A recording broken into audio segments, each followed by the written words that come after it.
So one way I describe this path is you're shredding away all the solidities in your body mind. And then, I call it solidity, but some people call that, conditionings or lenses of perceptions or shadows or just beliefs and identities that are piled on top of your natural state of being.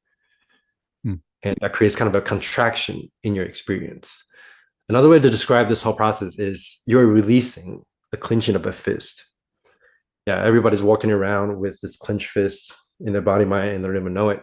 And this clenched fist is a result of the conditionings and the karmas we accumulated throughout our lifetime. And once you release those conditionings, you realize non-duality, which is just the natural state of the mind or consciousness, or it's just what you really are.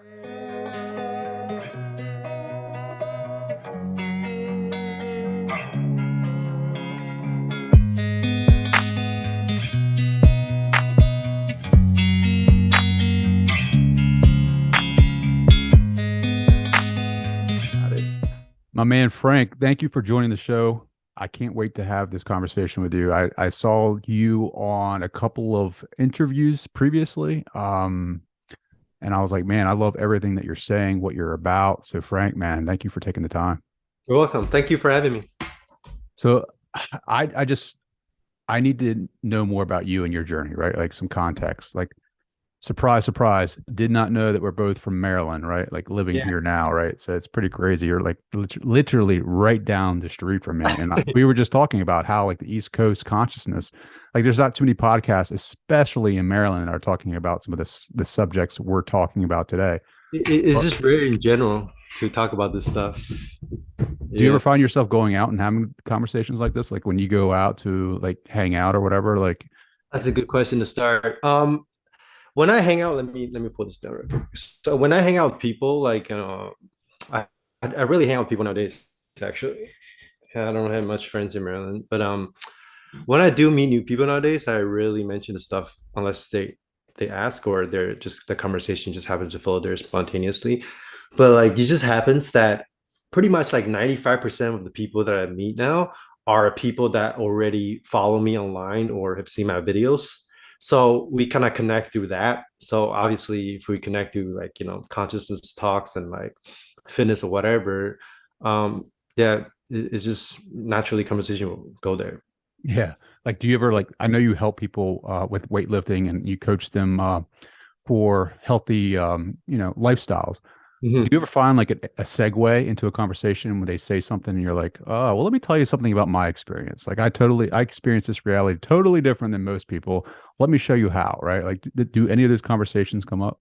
You mean like the way they mentioned it first, like, oh, I experience reality this way. Sure. Yeah, I guess sometimes. But like I said, if they don't ask me questions about that, I normally don't jump in and be like, this is how I experience reality. Well, how do you experience reality? Just for those that are wondering now. Well, that's a good question. Well, I experience reality as having no center. Yeah, Hmm. that's the shortest way to put it. Having No no center. location or no center. Yeah. So, it can sound really trippy, but actually, this is the way things are without the conceptual labels that you put on or slap on top of reality or assumptions, or, after you remove the lenses of perceptions and the conditionings and the solidity that makes us think that we're separate entities walking around in a meat sack. I mean, that's still there on one level, but on the quote unquote ultimate level, the fact that you're inside a body, walking around in locations or moving from A to B in space and time, that you are this, separate entity that's separate from, other entities or even just an environment, is largely an illusion. An And illusion, that's right? where majority of my work is about. It's about deconstructing that sense of an observer, a thinker, a seer, a hearer, somewhere in the head. Some people call that the ego, but That word's a little can get It's people. funny the paradox that you're involved in, right? Because you help people build their bodies, but then you also help people deconstruct their illusion, right? Or the reality that we perceive, Yeah, yeah. right? That's crazy. So I you look didn't at think them as about the that. same thing, though. I look at them as the same thing. Well, the way I started my journey was I used to be a bodybuilder. But before that, I was, an artist. I went to MICA actually, just the art school in Baltimore. I'm sure you heard of it. Shout out. Yeah. Actually, the friend that I'm meeting up with was from MICA. Like we went to art school together. So that was part of my journey. And I started playing the violin when I was like 5. And then I was just really interested in art. So I went to music school in University of Maryland, actually. But then I started the violin, but I didn't really like it. I like it now, but back then I didn't really like it. So I switched to filmmaking, and just, art, fine art in general, but with the focus on videos. That's one of MICA. So after that, I mean, during college phase, even in end of high school, I was started to lifting weights. Yeah, I got really into bodybuilding and just strength training, power training, things like that, like vertical jumping, uh, sprinting, just human performance stuff. Mhm. Yeah, and Well, then what was the catalyst for the consciousness? Like, yeah, that's good. I was getting to that. So the catalyst for the consciousness is actually a teacher at MICA. Yeah, okay, I don't know if I talked about this that much before. So like I wanted to graduate. Of course, everyone wants to graduate. So I had to fulfill like just one credit to graduate. And then I was like, I didn't want to pick anything that was like inside my major because I wanted to explore other areas. So I picked a philosophy class, just randomly. I don't know why. It was like that sounded interesting. Greek and Roman philosophy. So I took this class, and then I was just like mesmerized by the way that the professor was teaching about, the workings with the mind. Especially, I was really mind blown by the fact that the Greeks, they used to wrestle. The Greek philosophers used to wrestle, like Plato. The reason why Plato was called Plato is because he had broad shoulders. Yeah, so broad shoulder actually meant Plato.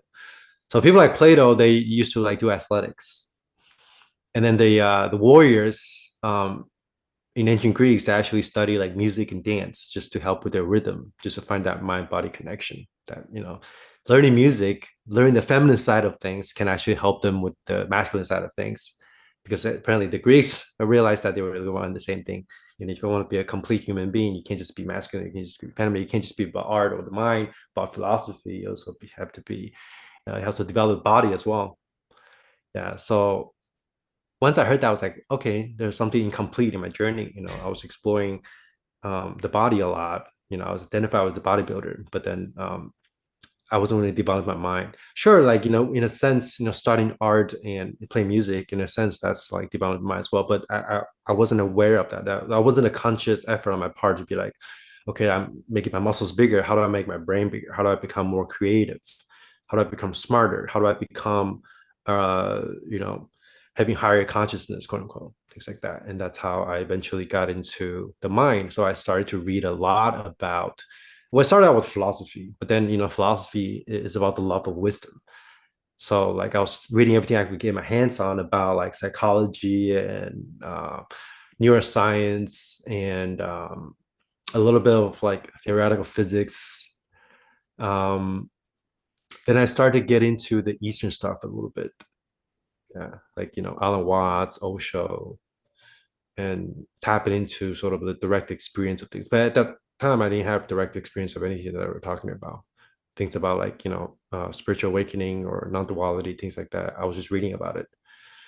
Yeah, and then eventually I got into psychedelics because when I was reading books like The Doors of Perception by um, what's the author for that book? Huxley, um, Aldous Huxley, yeah. that wrote Brave New World. Yeah, books like that gave me the idea of experimenting with some psychedelics so I can sort of have a direct experience of some of the mystical and peak experiences that, you know, like gurus and spiritual masters were talking about. Did they bring those for you? Like, did you experience that? Yeah, I did, but still at that time I wasn't sure what I was looking for. Like I didn't have like a experience of like no self or non-duality or anything like that when I was taking psychedelics. It was just more like, exploring consciousness or like exploring, the different levels of the mind. But then there is still a subtle difference. I mean, they're related, but ultimately there is still a subtle difference between non-duality or spiritual awakening and merely exploring the content of the mind. Yeah. Yeah. So I had a lot of like mystical experiences, but I still didn't really experience non-duality until much later on. So after the psychedelic stuff, I mean, I didn't do too much of it, maybe like a trip every few months. Like I wasn't abusing it or anything. Um, After a couple of years of that, I went to my first meditation retreat because, like a lot of people that experience psychedelics, they were like, how can I sort of lock this into my permanent state of consciousness instead of just using a substance to, have a temporary state of peak experience? Is it possible to make those unlimited experiences your default state of consciousness? That's how I started to get into meditation. And then eventually I went to my first meditation Goenka retreat, 10-day retreat. Yeah. From that point on, the path just kind of took off by itself. Yeah. So meditation was the way to non-duality. Yeah, yeah. But then I would say everything that I did prior to that, the psychedelics, or even reading about philosophy, having conceptual understanding of what consciousness is or isn't, or even the art phase, playing the violin, all that stuff was just part of the path. Yeah. Sure. Well, what's the difference between non-duality and a mystical experience? Well, mystical experience is a temporary experience. Yeah, it's just an experience. Yeah, but non-duality is not an experience as far as um non-duality is a realization.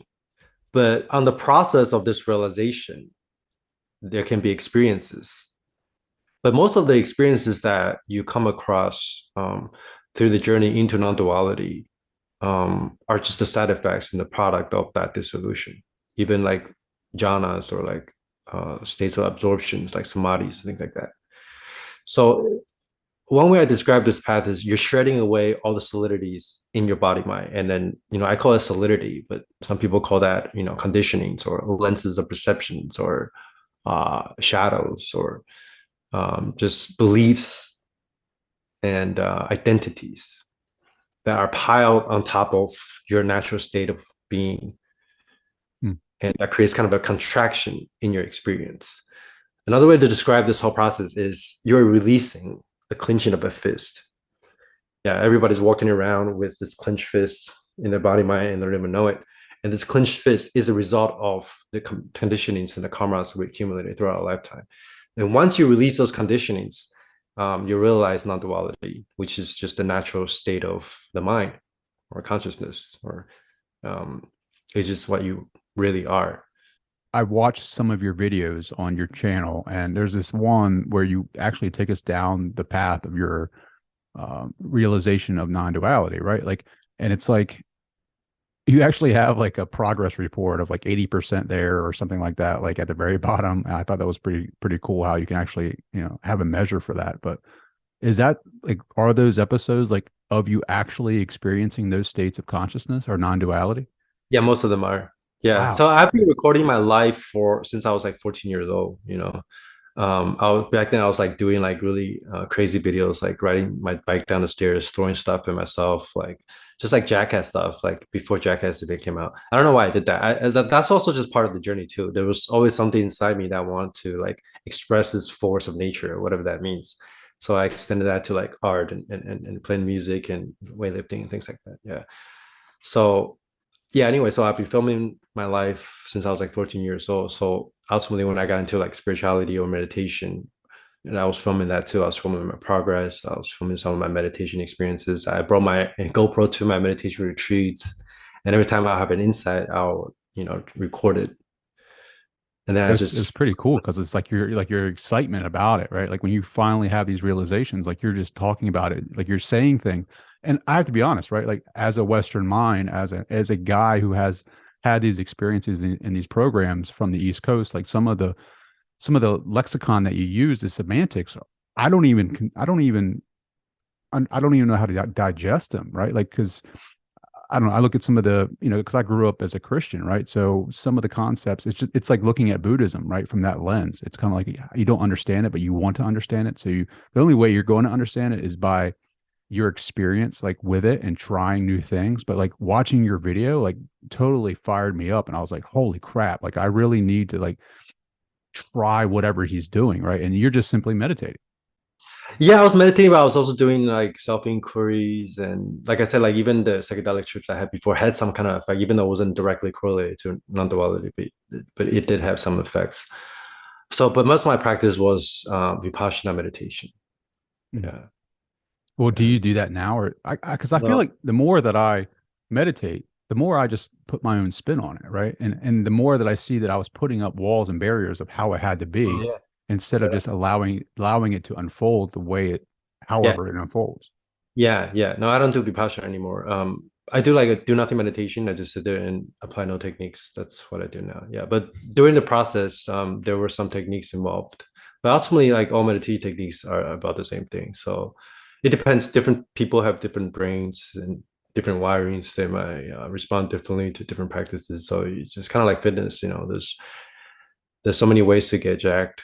But if you do get jacked, and if you see all the bodybuilders, the elite bodybuilders on the stage, they all look pretty similar, right? Like everyone has the same anatomy. So like this natural state of mind, especially this natural state of mind, it's called the natural state. It's called the one taste because apparently like everybody's one taste is well, there could be different flavors from what I gather from experiences of other people, but ultimately it's the same like quote unquote substance of emptiness.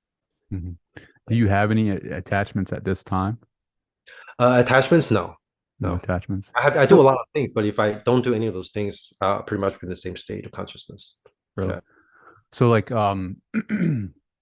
ego. Do you experience the ego the same way that we do? I guess I don't really know the difference, right? Because I haven't reached that state of non-duality, but do you still feel a sense of the ego in certain, times in your reality? Well, once in a while, the ego reaction can get triggered once in a while, but then they just self-liberate really quickly. Yeah. Yeah. Wow.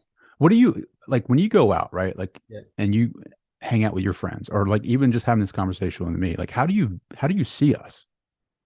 Um, to be honest, when I talk to you, I just see it's kind of like okay. Well, the best analogy that I can give is like I have a VR goggle on. Really? Yeah. So you know how we walk around with the VR goggle, and then once we take it out, we make that distinction between what's in the VR world and what's in the real world, right? For me, there's no distinction. So just saying that I have a VR goggle on is the same as saying I don't have any VR goggle on. I don't know. Like when you put on a VR goggle, like what are you looking at? Well, You you're look seeing like a made up reality, right? yeah, Like you're yeah, seeing a yeah. You're platform. seeing empty pixels dancing. But then this reality could seem very real, like the three-dimensional space and time. It can give you an illusion that you're moving through space. But once you realize non-duality, you'll see that that's a fabrication. Um, the Buddhists called this the state emptiness. You can say that. What emptiness means really is just that everything is a fabrication. Even the statement everything is a fabrication in itself is a fabrication. So everything is a mental construct. So when you put on a VR goggle, you see that that's all just a construct. It's a virtual world that you're living in. So one another analogy that I use is with this waking up process. At first, you didn't even realize that you're inside a VR world, right? And then you realize, okay, you have some glimpses. Okay, wait a second, I'm inside this virtual reality world that I'm not even sure what's real, what's not real anymore. But then at that point, you're still identifying as this the main character in the video game, and from that perspective, you still kind of have a very subtle duality between the subject and an object. Sure. And once you reach the full non-dual state, the subject object duality is collapsed. There's no more distinction between subject and object, between self and the world, or even distinction between different objects. It's not even going to be a distinction between what's real and what's not real. So in a way, you are waking up from the single character in the video game, the identification to just this one single character to the entire game, and realize that this entire reality that you're experiencing is just the mind. So that's why they say the your natural state, the Dzogchen masters say the sort of the your natural state of mind is faster than the sky, because the sky is just, part of that construction as well. So the sensation of, the sky or the trees out there, the birds tripping out there, and the sensation of my toes, they're actually in the same space of the non-dual awareness. And non-dual means not two. Hmm. Yeah, that's So what what's the word. point of the body? Just to experience this environment? The point of the body depends on which level you're looking at. Yeah, the way I experience the body is it's just an empty hologram. It's just empty vibrations. It's just a cloud of sensations. There's no solidity in my body. Yeah, that's another way I describe this state is the transformation from sort of the dual state to a non-dual state is kind of like dissolving every single speck of solidity in your body, mind, and your field of experience, from solidity to from solid form to liquid to smoke and then to air. And then you realize that emptiness and form are actually identical. It's kind of like, like I said, the VR world, everything is a hologram, right? But then the form is that hologram. So there's not, it's the non-dual, right? There's no distinction between the form and the formless. So when I experience whatever this is right now, it just feels like an infinite hologram that's just shape-shifting and fluctuating, vibrating. How does Yeah. does that give you a sense of like real sense of freedom, right? In your everyday like dramas, I guess, from where you were as Frank before this, right? Like how we play into these dramas in this Definitely. play, right? And we think that everything is happening to us. When you Mhm. reach the state of non-duality, is that ultimate freedom? Yeah, the relief of suffering and reaching non-duality is pretty much the same thing. Yeah. So you have no more suffering. No. I might not That's always crazy. That is I that's might not awesome. always have a good day, but I don't suffer. Yeah. Well, what makes it not a good day for you? Um, what makes it? Let me think of the last time I didn't have a good day. Because is that the suffering or is It's hard to attachments? say. It's hard to say. Well, like the Buddhists talked about like the two darts of experience. The first dart is just sensations, raw physical sensations. And that first dart is stored at you all the time. Just by experiencing the world, living life as an organism, you're experiencing sensations happening all the time. That's the first dart. The second dart is the reactions or the mental anguish or the interpretations and the conceptual layovers on top of the first dart. And the first dart is inevitable. The second dart is optional. The first dart could be pain or pleasure. The second dart is their interpretation, the mental anguish around pain that creates suffering. So suffering is pain times resistance. So you said like things are just happening. Nothing is happening to us, right? That part about the things happening to us, that's a conceptual layover. Things are just happening. There's no one here that things are happening to. So there's still an experience, but it feels more like experience is experience in itself without an experiencer.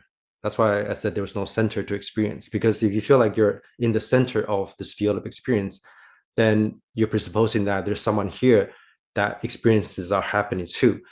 And if there is such a distinction, then suffering occurs. Because when there is a discrepancy between what this separate being or the solidity wants versus what is actually happening, then there's suffering. So another way to describe the path is you're removing all the resistance to the what is. So once you remove all the resistance to life and realize that there is no other version of reality other than whatever is happening right now, then suffering ceases. And when I talked earlier about how I removed the sort of this solidity in the body mind, that solidity is a result of years and years of conditioning. And what is that? That's resistance to what is. So somebody asked Adyashanti, have you heard of him? No. He's a pretty famous spiritual teacher, pretty mainstream, kind of like Eckhart Tolle. Someone asked him what awakening is or what enlightenment is, and he said, um, "It's letting every moment be as it is, nothing more than that. Wow. That's it." But then when things are just the way it is, I can say this is just the way it is. But if I was to experience, if the old Frank came from like 5 years ago, or even 10 years, or even like 3 years ago, were to like experience this right now, you have a mental meltdown for sure. Yeah. Why is that? Is it because it's just overload? Well, it's kind of like, yeah, that's one. It's kind of like how people might like freak out when they don't know anything about psychedelics. If you just gave someone like 5 ml DMT or something, or like 10 types of acid, when they're not prepared for it, they have a meltdown. What do you think the psychedelics do, right? Like, do you think it clears that lens so you can see true reality for what it is, or do you think it's actually a drug influencing the brain? What psychedelics does is it temporarily release some of those conditionings very quickly. So it makes the mind more malleable. That's why you see like things moving, breathing, things are like shape shifting when we're on psychedelics, because like you are using a substance to temporarily remove some of those conditioning, some of those beliefs, and some of the solidities that you experience as an ego. So that's why people say they have an ego death on psychedelics. So that's why it does. It just remove some of the conditionings temporarily, so you can kind of have a glimpse into your natural state. But then, if you still have a lot of conditioning, you take psychedelics. A lot of those experiences are sort of the byproduct of that dissolution. So they're sort of like, in a sense, a lot of times when we have a psychedelic experience, you're actually tripping on your own conditionings. But there's, of course, that you can have a very big opening. Say that the boundless, the vast, boundless, timeless space of non-dual awareness that has no borders, no limitations. You can experience that, sure. People do experience that, but then it's also filtered through a lot of your own conditioning that is getting released and getting sort of dissolved through the process of glimpsing that boundless space. That's pretty So crazy, right? that's the difference between mystical experience and non-duality. Yeah. Non-duality itself is not an experience; it's just the way things are. So you can say experiences are. You can say non-dual awareness is a source in which all experiences manifest from, but it's not apart from the experiences either. Wow. Does that make sense? Well, I'm trying to make it like I'm trying to just allow it to float in, right? And kind of digest it, right? But then there's the ego that wants to label thing and put things in categories, right? Just from like trying to identify the differences between a mystical and a non-dual experience, right? Because then now I'm thinking, all right, well, what's the difference between the conscious mind, the subconscious, and the unconscious, right? Like the preconscious.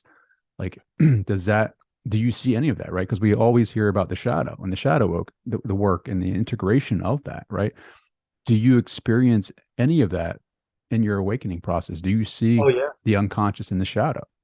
Well, the word unconscious doesn't really make that much sense to me, because if you're conscious, there's no experience. So like in a sense, there's no such thing as the unconscious. Yeah, but then like you have stuff like in sort of in the sort of deeper region of your psyche that can get released through this process of peeling away the layers of conditionings. And when they get released, you experience, some people experience what they call the dark night of the soul, when they're experience like have really bad experiences on psychedelics, where their shadows come up and they can't deal with it. Or on the other side of that, you have mystical experiences where everything's blissful, you feel like God. So those are experiences. Those experiences are two sides of the same coin. The mystical experiences and the dark night of the soul, they're two sides of the same coin. Did you experience that? The Yeah, I dark night? experienced a lot of it. Yeah, like sometimes the dark night of the soul was so bad that I would like lay in my bed for like weeks at a time, just wanted to die. Yeah, a lot of suffering. Really? And why was that? Just because you couldn't reach that state again, or you came back down to this, that the ego? Well, yeah, well, on the path, you kind of cycle back and forth between like the temporary release of the ego, and then the ego trying to come back and cling on to itself even stronger, because the ego is just like any other, mechanism, any other matrix. When it gets attacked, or when it's quote unquote seen through, it will do everything in its power to like protect itself. Mhm. Yeah. Yeah. So that's why people, they have a really blissful psychedelic experience, and a lot of times they'll experience a phase where they feel like, they feel pretty fucked up, or they experience like the dark night of the soul and things like that. Yeah. But the mystical experience and the dark night of the soul, they're actually just the same thing. They're actually just two sides of the same coin. They're just a byproduct of this process of peeling away the layers of, your false self. Wow. Yeah. Is that what that means? Like to die before you die? Yeah, pretty much. That's why you can feel like you're actually dying, like on the path, because, well, ultimately nothing is dying, right? Because in illusion you can't really die. Like the ego is actually just a thought. If you spend your whole life thinking that one thought is real, and when that thought start to, be seen through or start to dissolve, you're going to feel like you're physically dying too, because your body is part of that belief system. The fact that you think you are just a body is part of that belief system of identifying with the thought of the story of you or the thought of I. Yeah. I had a pretty powerful experience right when I was waking up from sleep, right? Um, it was like I was coming out of a dream state and I was the awareness, but then Mhm. I forgot like who I was. I didn't know, like, I was like, where am I? I was like, I wasn't fully awake yet, but I was just kind of like that awareness experiencing itself. And I was like, I don't remember, like, I didn't know I was Trey. Like, I was like, I couldn't remember. I was like, who am I? Like, what am I, where am I at? Like, I really don't remember. And it kind of freaked me out a little bit because then it was like, oh, okay, that's right. I'm in Maryland now. I'm playing this part as Trey. And then I woke up. Yeah. It was pretty trippy. Yeah. That would be considered like a glimpse into the true nature of awareness, true Really? nature of, So is that how you experience things? Is just that awareness? yeah, you can say that. You can say it's just awareness, being aware of itself. You can say it like that. There's different ways to put it, but ultimately, all those are still just labels too. You know, Sure. like there was a phase when I look out to the world, all I see is awareness, or like all I see is like Brahman or something like that. But then even that gets fallen away because like all those experiential and conceptual frameworks, they're grounds that you can sort of the grounds for you to sit on until you kind of remove you use this one ground to remove the next ground until there's no more ground left. You become completely groundless. Like just even the word like awareness or consciousness doesn't even quite make sense to me anymore. Like what is consciousness? I don't even know. Well, what do you say? Like emptiness? That's how I look at emptiness. I'm like, I don't even know what he means by Yeah, emptiness. you Right. can. Yeah, I use the word emptiness a lot too, but eventually, emptiness is also just another framework. Like even Sure. the Buddha himself said, even emptiness is empty. That's why I said even the statement, all of this is a fabrication, is in itself a fabrication as well. Well, what about those people that have like gifts that can hear things or hear loved ones that have passed or can see like visions of the future? Like, what is that? Yeah, like throughout the path, I had many experiences like that as well, or like experiences of past lives and things like that. Um, but ultimately, they still belong to the dream world. They're still just content. You know, there's still content arising through awareness. Yeah, you can develop psychic abilities without awakening, or you can have awakening without any experiences too. So there's basically two axes of development when it comes to consciousness work. One is the vertical axis, one is a horizontal axis. So the vertical axis is kind of like, you know, you go from the more superficial layers of consciousness, say the ego mind, all the way down to the source of consciousness. So that's really pretty much the path. You go from, you know, what's what's on the top of, you know, the outer layers of consciousness to the source of it. And then there's a horizontal line. The horizontal line is more like your experiences. So when you go from the top to the bottom, usually you're going to encounter a lot of experiences too on the horizontal line. But then like it's kind of like a zigzag line down for most people. But some people just go directly down. You know, they reach the source of consciousness without not having much of an experience. But then you can also just explore the horizontal line as well. Like you can explore psychedelics, you can explore like powers, you can explore even like, you know, very deep meditation states without reaching the source of it. So you can say this is the sort of the vertical line is just going directly to see what the context is of experience, and the horizontal line is sort of the content that are lays on top of the context. So yeah, that's another way to distinguish between sort of non-duality and experiences. For most people, though, when they go down to the source of consciousness, they are going to have some kind of experiences. Yeah, and that happened to me as well. I had like crazy mystical experiences on the path. But then eventually they were just experiences. They were just a byproduct of this exploration down to the source of consciousness. Give me an example of that, right? Give me an example of that. Like example of Yeah. a mystical state. Yeah. Um, like you know, I had experiences of like past lives, and I had experiences where I was seeing myself dying in different realities, like lucid dreamings, like going to other realms, things like that. But now What, they're what about just ascended masters, right? ascended masters. I'm not sure. I mean, yeah, I had like a vision of like being in Osho's. being in Osho's, being one of Osho's followers. Like I was in India, yeah, and I was Wow. like looking at Osho directly in the eye. And the funny thing, though, the insight I got from the experience was like Osho was just an ordinary person. Yeah, everybody was like cheering him on like he was a god, but he was just sitting there. So I looked him in the eye, he looked at me in the eye, and at that moment I understood that we're no different. And then he was actually quote unquote the most ordinary person in that crowd. Yeah. So when you experience that, are you experiencing like you are right now, like in this time reality? What's that? I said, when you experienced that, right, that past life, were you experiencing that like you are right now, currently in this state of reality, right? Like with that, the sensations, or was it more of like Yeah, a yeah. third Well, eye? every experience, like to me, this experience here now is not different from any mystical experiences I had or any past life experiences I had. They're just different reconfiguration of sensations. They're just like different games that you switch from like Mario to like GoldenEye when I used to play in 64. But then like um sort of the screen itself is the same. You can put it like that. So you're able to take your awareness out of this like this reality, this game, and place it into another one. Well, it's not like it's more like the content is just shuffling because awareness doesn't go anywhere. Yeah, Content is awareness. shuffling. Yeah, it's the content that's getting switched. Like going back to the screen example, ultimately the screen also falls away. But it's just an analogy. Imagine that you were trying to like become the screen. Like at first you were just a character in the movie, and then you start to realize, wait, I'm not the character. I'm actually the screen.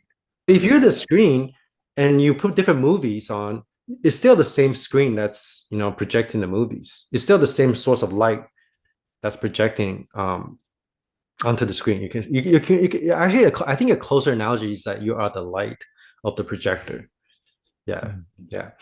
So if you're like the screen or the light of the projector, when you experience different things or different movies, you're just shuffling content. You're switching from like one game to another, from one movie to another. But the light, the source of it, stays the same. The screen stays the same. Yeah. But then, of That's course, the ultimate non-dual realization is that there is actually no distinction between the screen and the characters in the movie. There's actually no distinction between sort of the light and the holograms. They give rise to each other. Like that's why this emptiness is form and form is emptiness. it's Yeah. such a mind bender, really. I mean, it really for like someone who is along the path, right? Like to your point of if this happened to you 5 years ago, like your mind would fucking Yeah. blow up. Yeah, that's why that's where all the experiences came from. It was just the shredding away of beliefs, and the shredding away of beliefs blows your mind. When your mind is blown, you have an experience. But that Yeah, experience is just the byproduct of the shredding away of beliefs. It's not actually the thing that you were looking for. sure. Well, when you're here experiencing this, right? Like, do you still have goals for yourself, No, desires or anything? no. I don't have any personal goals for myself. I just do Really? things for no goals for no reason at all. Yeah, yeah. I used to have a lot of goals. Yeah, but it's funny thing is I still pretty much do the same thing. Like before I was lifting weights, I had all these goals about looking this way, that way, lifting this much, that much. Well, why do you Uh, still lift now then, right? If you don't have any goals, like just because you enjoy it? I enjoy it. Yeah, yeah. It's the same reason why I eat. Yeah, you still have preferences. Like I rather eat dog shit. I sorry, I rather not eat dog shit. Right? Versus like a really, uh, a really tasty bowl of Chipotle. But those aren't really goals. Like they're just like preferences that you have in the moment. Yeah. So what's the purpose here? Just the experience? Oh, the purpose here? I don't know. Yeah. Like you mean like my purpose or just Well, anyway, people's? like people's purposes, right? Like because we feel like, I mean, I feel like there is a purpose, right? Like that we are here experiencing this, and to your point about us being the light, right? When you have that Mhm. that conscious awareness of that, right? Like I want to see what the fuck I can do. Yeah, I mean, like you have this, and maybe that's still, maybe that is a part of the ego, but it's like, I need to be able to prove it to myself that I am that, right? I Yeah. can listen to you, hear your story, and hear all the other mystical text and literature and read that and say, all right, hear Jesus's words, about, you too can do these things. It's like, well, I learned experientially, right? So I'll do the work. I'll bust my ass doing the work, but that's how I learn. That's how I experience, right? Like, so people I feel like have desires and goals, but when you get onto this path of awakening, like Like you can tell me all day that I'm a part of the screen or I'm a part of the light, but until I can actually fucking experience it like that for myself, like that's just somebody telling me that. Yeah, yeah. That you need to have a direct experience of it. I mean, you can still. I think the ultimate goal is just to be alive. It's just being. That's the ultimate goal. But then on the relative level, on the conventional level, you can still have quote unquote goals, but like I don't look at them as goals anymore because there's no attachment to outcomes. Like I just do everything in the moment. That's it. Yeah. So when we die, like what happens? We take the VR goggles off. I don't know. I ended that inquiry as well. Because in a sense, the duality between life and death is just another concept too. Sure. Like I don't even know if this is life or not, really. If you really That's ask true, me, right? I don't know. Life is just a concept too. Like what if we're all just in a, like what I have like when I was in high school, I had this like trippy ass like question. I was like, what if we were just in a coma somewhere in a hospital and this is just a dream Yeah, of that, right? You haven't woken up from that. possible. Yeah, it's It possible. is possible. Yeah, it is possible. Yeah, but then like that would be the same thing as saying this is just a VR headset. You can say that the brain is generating your entire reality. So in a sense, you can say you're waking up from a single thought of you to the entire mind, to the entire brain. That's another way to put it. So when I take the VR goggles off, right? Like in this reality, I'm still Trey. Like my son has Oculus. We play it quite a bit. He plays it a lot. So I put it on. I go in there and I'm player one. I can do things in that reality. But when I take off the VR, I come back to this. I am Trey. Like when I take that metaphorical VR goggles off as awareness, who am I? You don't know. Yeah. It's crazy, right? Like, Yeah. You have don't you know. experienced like the actual source? This is the actual source. Yeah. Like source is appearance. That's not duality. Like this is the source right here. That when people ask me what source is, this is the source. So what about the experiences that like NDEers, like near death experiencers have when they talk about that space of like just like I can't even put it into words like what they talk about, just like this nonsensical idea of like true love. Oh yeah, you experience a lot of that too on the path. I had a lot of like indie experiences Yeah. just through the process of the ego to solution. There was a lot of near death experiences. In fact, I think every spiritual unfoldment I had, like it was like that. It was like an indie experience. Wow. And near death experience, because that's those are fascinating.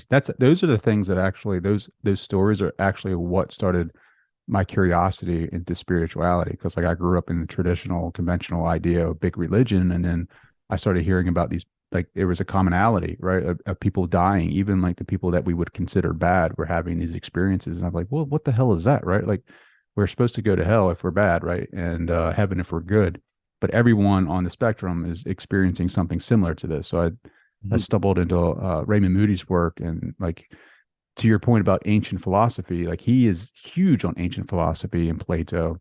And he was telling me about the experiences they had back in the day where they had something called, what is it, where you stare at water or something. It's something where I cannot believe I'm forgetting this.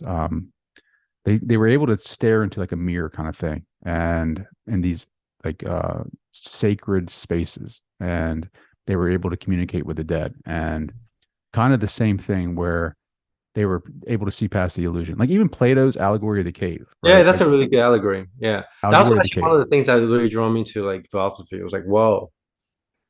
yeah Yeah. So that's actually a pretty good allegory for awakening too. and then there's also like simulation theory right like where Yeah. there's some people that actually think that we're like slaves in this simulation that controlled from a higher being that is just like sucking our energy in and out. And I just kind of look at that. I don't vibe with that idea at all. Like I just think that's total craziness. But who knows, really, right? Nobody really knows. No, Yeah. nobody knows. Yeah. We're like this farm of like energy that they just suck out, right? Like I That's don't fine. know, man. Yeah. Yeah. Yeah. So like but like even though that's possible to me, that's just still just part of the dream as well. Like the distinction between that theory and another theory where we're just living inside another person, another being's like video game or whatever. To me, they're the same. Hmm. Yeah. Like because awareness actually transcends all of that. Because imagine you finding out that is to be the reality, quote unquote reality, versus just sitting here thinking that the earth is like 7 billion years old. It's the same awareness that's perceiving both scenarios. So once you kind of, I guess you can say, become that awareness, it doesn't make a difference. It's still the difference between those two theories are just, again, just the shuffling of content. You still Yeah. meditate? Yeah, I do like an hour of do nothing meditation every morning. That's it.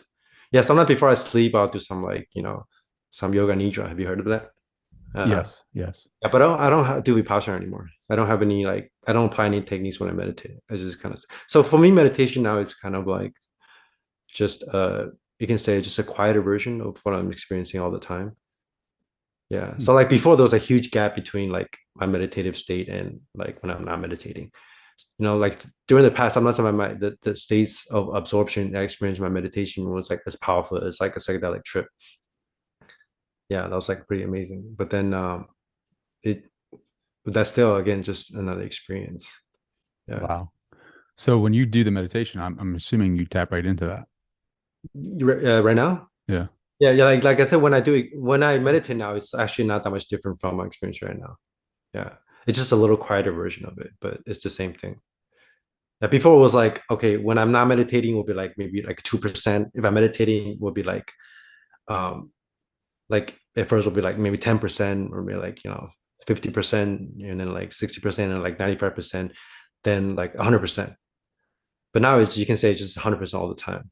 Yeah, Sure. but then yeah, because you see, if you look at the nature of awareness, the nature of consciousness, like there's actually no levels to consciousness. There's levels to the dissolution of conditionings, but consciousness itself doesn't have any level. It's always fully awake. Yeah, like awareness is always fully awake and fully aware of itself at all times for everybody. But then just different people have different levels of contractions that need to be released for you to feel that boundlessness. That's all there is to the path, really. Yeah. Hmm. So your experience of consciousness only has level relative to the mind, relative Wow. to your own conditioning. That's it. Yeah. How do your conversations go with your family members? Um, Do they? Throughout the path, I talked to my dad a little bit about this because like I went through most of my unfoldment. I was living in Taiwan with my dad. Yeah, so I talked to him about this a little bit, but he doesn't really like get it, but he doesn't really care all that much. Like I talked to my mom a little bit about it, but then ultimately we don't really talk about this stuff. Like pretty normal. Like my interaction with my family is pretty normal. Is it Yeah, but lonely for you because of that? lonely? Like to not be able to express that? I mean, you have your YouTube channel, but do you find yourself like in I used to. reality Yeah, being yeah, lonely? I used to feel really lonely on the path. Like, oh, nobody understands this and blah blah blah. But even that gets dissolved because there's no one here to feel lonely. Yeah, one of my conditioning was like I always wanted people to understand me. So like that's why I did all those videos. I wanted people to like understand who I am. But then that was just all coming from the ego too. So, but then it was part of the process, like, and then after a while, I started to want to understand the nature of like consciousness or the nature of reality, and that I wanted people to understand that. I was like, every time I had a spiritual unfoldment, the first thought I had was like, I want people to experience this. But there's still a little bit of like self-interest in there, like you want people to experience this, but why? Like, what's the reason behind that? So like eventually all that gets dropped away. Like going back to your earlier question, like now I have no problem not talking about this with people that I meet or people that I interact with. So like if I meet someone at a party, I can talk to him all night without him having any idea that I went through this whole process. Yeah. Well, what do you say to your students, right, that are going through life, right, with family, kids, and a job that is challenging for them, right? And but you're experiencing this total freedom from that, like this kind of unfolding moment to moment. But there you see their suffering. Like, how do you help them along their path to that ultimate freedom? See, ultimately, like somebody asked me about that the other day. It's like about like this attempt to like help people and wake people up. I actually don't have that inclination at all.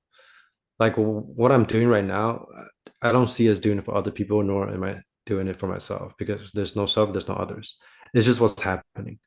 So when I talk to a client of mine, like I actually don't have the intention to help them wake up. But then most of them find extremely helpful through our conversations. That's crazy. That's a mind bender for me right there, right? But I have like, clients, but I have no intention of helping. But yeah, I have no, I see what you're saying though. yeah, it's hard to it's hard to explain. Like,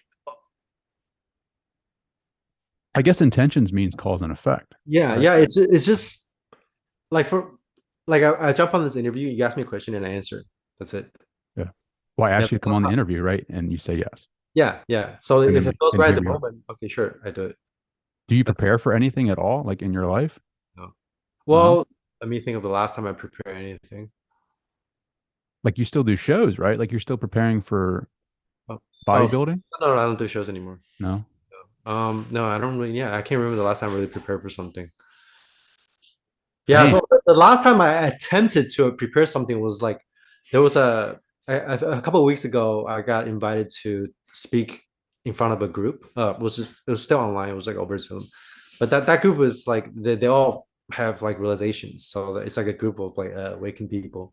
It's kind of like a private. But they have like 2,000 members, so it's like a pretty big group. They interview a lot of pretty well-known teachers in the non-duality field and the meditation field. So they wanted me to do like a 30-minute talk to start um, the session, and then they ask questions. So I was like, maybe I should prepare something for that. But then what the most I did was that like 5 minutes before the call, I kind of copy and pasted a bunch of stuff that I wrote for my on my Instagram or just the stuff I already posted. Like maybe I can just talk about this. But then I ended up not even reading from any of that. So that was the last time I remember preparing for anything. well, what does it mean, right? And I hear this a lot, right? Like everything that you need is within you. Yeah, well, like Jesus said, the kingdom of heaven is within you. But ultimately, when you discover that, you realize there's no inside and outside. So it's not really within you. It's not outside of you either. It's just all pervasive. It sort of includes both the inside and outside. But it's not like you experience something, you go into yourself and be like, okay, this is what I am. This is what I'm looking for. I'm just gonna go inside myself because there's nothing here that I can even go inside to. Mhm. So in a sense, another way to describe this whole process is you flip yourself inside out until there's no more distinction between inside and outside, between subject and object, between mind and reality. So in the beginning, you can feel like whatever you're looking for is all inside you, and then you sit down and meditate, and you look inward and sort of like quiet the mind, discover like the space between thoughts and stuff like that, and find that quiet space away from the world. But ultimately, you dissolve that duality even between like stillness and movement, between like like I said, inside and outside. So once you discover, so here's the way I put it: once you discover that which is in you, that you can find peace, that becomes all pervasive. It's just everywhere. It's not inside you. It's not outside. It's just it. Yeah, It yeah. just It's hard. is. Yeah, it just is. It's hard to describe. Wow. I guess it's a part of the process, right? Especially for people that have are still living in the drama, right? Like in this reality, there is going to be a process of kind of coming to terms with this idea that you are living in the moment to moment. However, because of your belief systems, you experience it in a linear time space reality. Yeah, yeah. You sort of have to like go inward and deconstruct your beliefs and dissolve your conditionings like that Mhm. before you realize there's nothing inside at all. I Yeah, love your, I love your comment about the clients. Yeah, I go in with no expectation or intention. I just kind of, I answer questions. yeah, That's essentially it, right? yeah. Pretty much. Like, yeah, I don't have any like goal of like like I did before a little bit. Like there was a phase where I still had some spiritual egos attached. I was like, I had some realization now. My goal is to like, help other people see this so I can make the world a better place. Like none of that exists anymore. But the thing is though, the paradox is now people are saying that I'm helping them even more because by dissolving even that, you're actually even more intimate with like the people you're interacting with. Sure. Yeah. Um, what about like teachers like Yogananda? Their philosophies, like, do you connect with those at all? Is it the same? I don't know who that is. I've Yogananda? heard the name, but I'm not too Sure. familiar with his work. But like ultimately, though, everyone is talking about the same thing. Like every religion originally was about non-duality. Like I posted something on my Instagram, um, like a few weeks ago about this. I can show it to you right now. It's kind of like this little graph here. It's like the different stages of awakening from the Christian tradition. And it's pretty much this exact same map that I drawn out on my process of awakening. Yeah. Wow. I got to follow you, man. What's your handle? Being Frank Yang, being like, being, and then underscore, and then Frank underscore Yang. Yeah. Wow, that's pretty amazing. Yeah. How do you give I know we're coming close on time, but like when you have your clients and you're there and they ask for advice on the processes to enlightenment, right? Like how do you instruct them? Do you give them guides or do you give them like specific, practicalities that they can implement in their lives? Yeah. Sometimes like it depends on the person. Yeah. Sometimes I'll like even like kind of like help them structure a program that I can follow, kind of like fitness. Yeah. I love it, man. How can people connect with you? How can they reach out?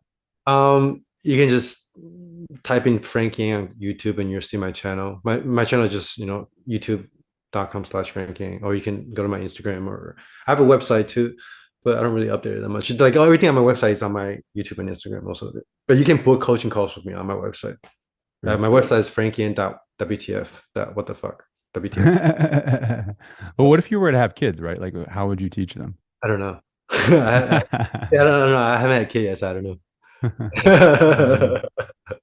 Frank, man, I appreciate you taking the time and saying yes in the moment to be here, man. Thank you. Yeah, thank you. That was really fun.